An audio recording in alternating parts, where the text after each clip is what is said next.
हमारे इस संसार में सिर्फ अच्छे लोगों के साथ ही बुरा क्यों होता है? एक कॉमन क्वेश्चन या फिर कमेंट। लेकिन इस सवाल कि दुनिया में अच्छे लोगों के साथ ही बुरा क्यों होता है, इसका जवाब आपको आज वो बिल्कुल भी नहीं मिलने वाला है जो कि सालों से रिपीट किया जा रहा है।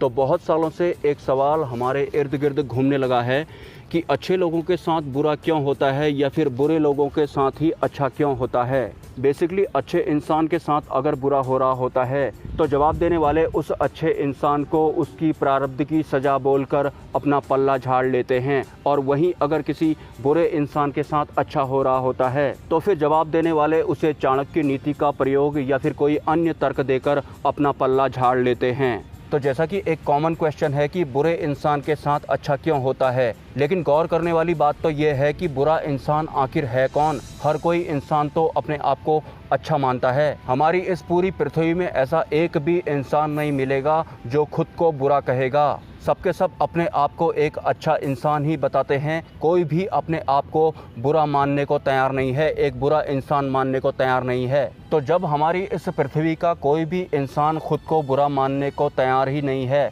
तो फिर बुरे इंसान के साथ अच्छा होने का तो सवाल ही पैदा नहीं होता। मतलब जो भी होगा वो तो अच्छे इंसान के साथ ही होगा, क्योंकि इस पृथ्वी का कोई भी इंसान अपने आप को बुरा नहीं मानता है, भले ही वो आतंकवादी ही क्यों न हो। आतंकवादी भी यही बोलता है कि मेरी कोई गलती नहीं है, मैंने जो भी किया सही किया। एक्चुअल में हमारे इस फिजिकल वर्ल्ड में जिसे हम बुरा इंसान बोलते हैं या फिर बुरा इंसान मानते हैं, अपने अहंकार को तृप्त करने के लिए ही हर एक इंसान खुद को अच्छा इंसान और दूसरे को बुरा बताता है।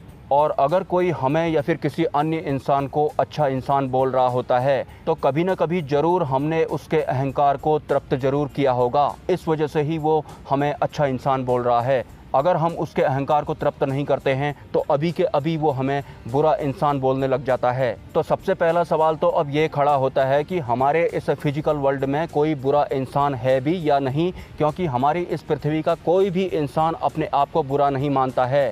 सब अपनी नज़र में अच्छे ही होते हैं, और जो ये अच्छे इंसान होते हैं ये तो सिर्फ अपनी ही नज़र में अच्छे इंसान होते हैं, या फिर जिस भी इंसान के अहंकार को इन्होंने तृप्त किया होता है उस इंसान की नज़र में ही ये अच्छे इंसान होते हैं। अगर इस पृथ्वी में हर एक इंसान का एक सर्वे किया जाए क्या आप अच्छे इंसान हैं या फिर बुरे, तो 99% से भी ज़्यादा लोग अपने आप को अच्छा इंसान ही बताएंगे, और थोड़े बहुत जो अपने आप को बुरा इंसान बोलेंगे भी तो उन्हें कुछ समय की आत्मग्लानि हो रही होगी, और जैसे ही उनकी आत्मग्लानि खत्म हो जाएगी तो फिर वो भी अच्छे इंसान बन जाएंगे, मतलब अपने आप को अच्छा इंसान और बाकी लोगों को बुरा बोलने लग जाएंगे। तो सर्वे के हिसाब से भी हमारी इस पृथ्वी में कोई भी बुरा इंसान है ही नहीं। अगर कोई बुरा इंसान है ही नहीं या फिर कोई अपने आप को बुरा मानता ही नहीं है तो फिर बुरे इंसान के साथ अच्छा कैसे हो गया। और जो लोग इस तरह की मेंटालिटी रखते हैं कि अच्छे लोगों के साथ ही बुरा होता है, आप दूसरों के बारे में ना सोचकर खुद के बारे में सोचिए कि क्या आप अपनी नज़र में अच्छे इंसान हैं या नहीं।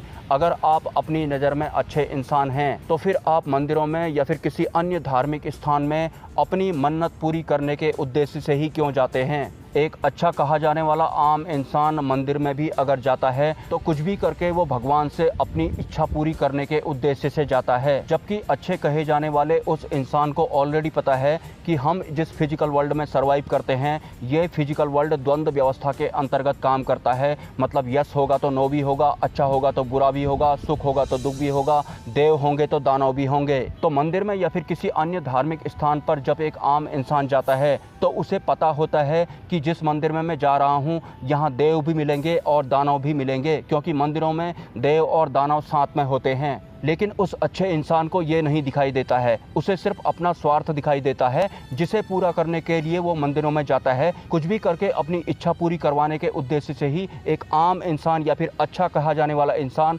मंदिरों में जाता है, जबकि मंदिरों में देव दानव के अलावा ईश्वर भी होते हैं। और ईश्वर मतलब परमात्मा जो निराकार है, जो कण कण में है। निराकार परमात्मा जो कि कण कण में होता है। मंदिर जाने वाले या फिर किसी अन्य धार्मिक स्थान पर जाने वाले हर इंसान को भले ही वो खुद की नज़र में कितना भी अच्छा इंसान क्यों ना हो, उसे भी निराकार परमात्मा हर क्षण बोलता है कि तुम इस द्वंद्व व्यवस्था वाली लोक से, जिसमें कि जन्म मृत्यु, अच्छा बुरा, यस नो, देव दानव होते हैं, तब आजाद हो पाओगे जब तुम परमार्थ के मार्ग पे चलोगे, मतलब महाशून्य की तरफ बढ़ोगे, मतलब मेरी तरफ बढ़ोगे। लेकिन हमारे इस फिजिकल वर्ल्ड में खुद को अच्छा कहा जाने वाले या फिर दूसरे को बुरा कहा जाने वाले इंसान को परम तत्व परमात्मा बिल्कुल भी नहीं दिखता है। वो मंदिर भी जाता है तो कुछ भी करके अपनी इच्छा पूरी करने के उद्देश्य के साथ ही जाता है, और ज्यादातर लोग जो भी मंदिरों में जाते हैं वो या तो अपनी इच्छा पूरी करवाने के उद्देश्य से जाते हैं या फिर किसी दूसरे का बुरा करवाने की भावना लेकर ही जाते हैं। और बुरा कौन करता है? दानव।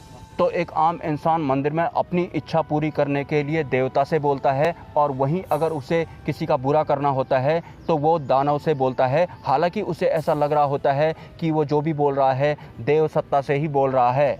जो सर्वत्र सर्वज्ञ वाली परम तत्व परमात्मा की ऊर्जा है, जो कण कण में है, वो हर क्षण एक आम इंसान को संकेत देती रहती है कि द्वंद्व रूपी इस दुनिया के लफड़े में फंसने के लिए तुम यहाँ नहीं आए हो। तुम्हें इस द्वंद्व व्यवस्था का नहीं मेरा चुनाव करना है, लेकिन एक आम इंसान द्वंद्व व्यवस्था में ही रहना चाहता है। ये भी एक वजह है कि 99% लोग सिद्धि मार्ग में जाना चाहते हैं और सिर्फ 1% ही लोग मुक्ति या फिर मोक्ष मार्ग में जाना चाहते हैं। वास्तव में अच्छा इंसान वो होता है जो इस फिजिकल वर्ल्ड में सर्वाइव तो कर रहा है, लेकिन उसने परम तत्व परमात्मा का मार्ग चुना है, मुक्ति का मार्ग चुना है, मोक्ष का मार्ग चुना है, उसने परम सत्य का चुनाव किया है, एक सही डिसीजन लिया है। लेकिन जो इंसान मोक्ष या फिर मुक्ति का मार्ग नहीं चुनता है, वो हमारे इस फिजिकल वर्ल्ड में एक दूसरे के अहंकारों को तृप्त करने वाला तत्व मात्र है। ना ही वो एक अच्छा इंसान है, ना ही वो एक बुरा इंसान है। तो हमारे इस फिजिकल वर्ल्ड में अच्छे या फिर बुरे इंसानों की जो परिभाषा होती है, वो परिभाषा एक सटीक परिभाषा नहीं है, क्योंकि जो भी इंसान खुद को अच्छा बोल रहे हैं या फिर किसी दूसरे को बुरा बोल रहे हैं, वो तो एक करेक्ट डिसीजन ले ही नहीं पाए, क्योंकि वो द्वंद्व व्यवस्था के अंतर्गत ही सर्वाइव करना चाहते हैं और इसमें ही उलझना चाहते हैं। तो हमारे इस फिजिकल वर्ल्ड में जब कोई इंसान खुद को बुरा मानने को तैयार ही नहीं है, तो आपके दिमाग में इस तरह के सवाल कैसे आ सकते हैं कि बुरे इंसानों के साथ अच्छा क्यों होता है या फिर अच्छे इंसानों के साथ बुरा ही क्यों होता है। और एनीवेज, अगर आपके कोई सवाल हैं तो आप मुझे कमेंट कर सकते हैं, और अगर आप इस चैनल को सपोर्ट करना चाहते हैं तो इसी वीडियो के कमेंट सेक्शन में आपको एक UPI ID मिल जाएगा। स्वेच्छा से आप सपोर्ट कर सकते हैं, कोई ज़बरदस्ती नहीं है। मिलते हैं नेक्स्ट वीडियो में। ब्रह्मा, विष्णु, महेश, जय मां पराशक्ति।